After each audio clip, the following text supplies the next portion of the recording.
So let's have a little look at foam, the foam stabilizer. Now there are various different options given. Oh, I'm just going to change my foot. Given in the pattern for different foams, and it will depend on whereabouts in the world you are, what you can get. Now I'm in the UK, and Styleville by Violin is the sort of easiest option for most of us. You can buy Bosal in our foam. You can also buy Biannu's Soft and Stable here, but it's quite expensive because it's imported from America. We can also get various other Pellon products, but in the UK, Styleville foam, which I use the sew-in foam, or headliner foam are really your options. Now, headliner foam is something that's used in the automotive business, and it's in sort of the inside of your car doors and inside of the roof of your car to give insulation and a little bit of protection. And it's a foam-like substance that comes in different thicknesses. Now, in the UK, we tend to have it in a sort of a 2 to 3 millimetre, 6 millimetre, 9 on 12. Please don't try and buy or try and sew the 6, 9 or 12 unless you've got an industrial machine, because you just won't have any clearance underneath your foot. So we buy a sort of, it says 2 to 3 millimetre. It's nearer to 2 than it is to 3. So this is headliner foam, and it's got a sort of a nylon mesh on one side, a sort of a white felted finish on the other side, and between the two layers, it's difficult to see actually, but there is, let me just see if I can pull them apart. Oh, I can, look at that, I can pull the white bit off. There's a layer of quite thin but quite dense foam. You can screw it up and it comes back to shape, but it isn't, as you can see, it isn't hugely stable. I'm loath to use the word, but flaccid is definitely the word I would use. Whereas this is Styleville. This is very similar to Pellon Flex Foam, Soft and Stable, Bosal, any of those preparatory bag making foams. This is very similar. It's approximately 5 millimeters thick, and it has a sort of a nylon, it feels like slightly felted covering on both sides, but you can see there's quite a thick layer of foam, and if I put it next to, you can see there's a huge difference. You also have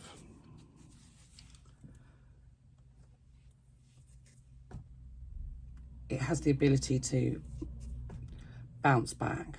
I'm going to choose my words really carefully here because you can see the difference. Yeah. I'm not a biology teacher. I'm not going to teach you anything about biology here. This is about sewing. Take from this what you will. If you're using a cotton, a woven cotton for your bag and a woven fusible interfacing, which is what I would hope you would use, then something like this is ideal. It is expensive. If you're a new bag maker, then try headliner. It won't give your bag as much stand-uppiness as this will, but it will give enough body to make a decent bag. So don't feel that you have to go out and buy the very expensive stuff, but you'll get a better finish with the expensive stuff. To prove a point, I'm going to actually make my bag using headliner. Because I'm using faux leather, that does have a little bit of extra oomph to it anyway. Although this isn't a very thick, this is a medium weight faux leather that I'm using.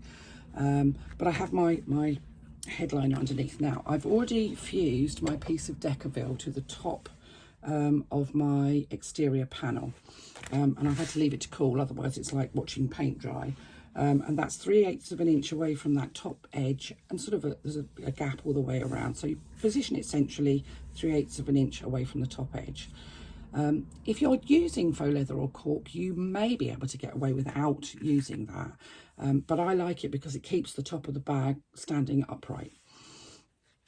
So I'm going to position, now, rather than cutting out my foam the same size as my piece of faux leather, I cut out my foam just a bit bigger.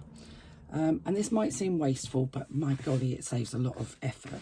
There's nothing more irritating than trying to cut two pieces out and then try and match them, and they're never ever the same. So cutting your bit of foam just, you know, quarter of half an inch bit bigger than your exterior panel is always the way forwards.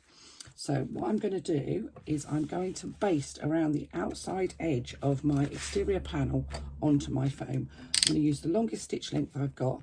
Now, if you've never basted anything like this before, I would always advise you use a bright coloured thread in your machine. It won't show and you'll be removing these basting stitches, but it does give you an idea of what stitching you're needing to remove and what stitching needs to stay in place. So I'm just going to baste around the outside. So my stitch length is 6. You can use the longest stitch you have on your machine and just 1/8 of an inch seam allowance. Make sure that your panel is nice and smooth and tight onto your foam. You don't want any puckers. Now, if you're using headliner, then use the felted side upwards, so that's against the back of your exterior panel. It helps to sort of stick the panel to it. It's a bit like fuzzy felt when we were kids, and if you're very young you won't know what I'm talking about, but ask your mum or your dad or your friend's mum or your friend's dad, they'll be able to tell you about fuzzy felt. I don't think you can still get it. It's a great kid's toy.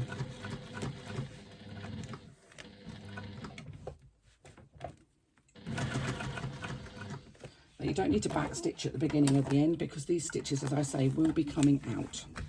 So once you've got that on there, we're going to trim off the excess foam. Make sure you don't trim any of your actual panel.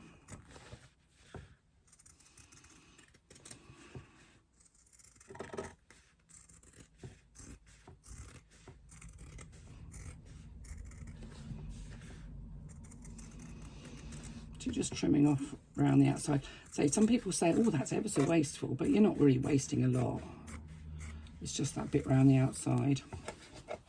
It's just a lot easier to do this way than it is to try and match it up, because no matter how carefully you cut, they never seem to be the same shape.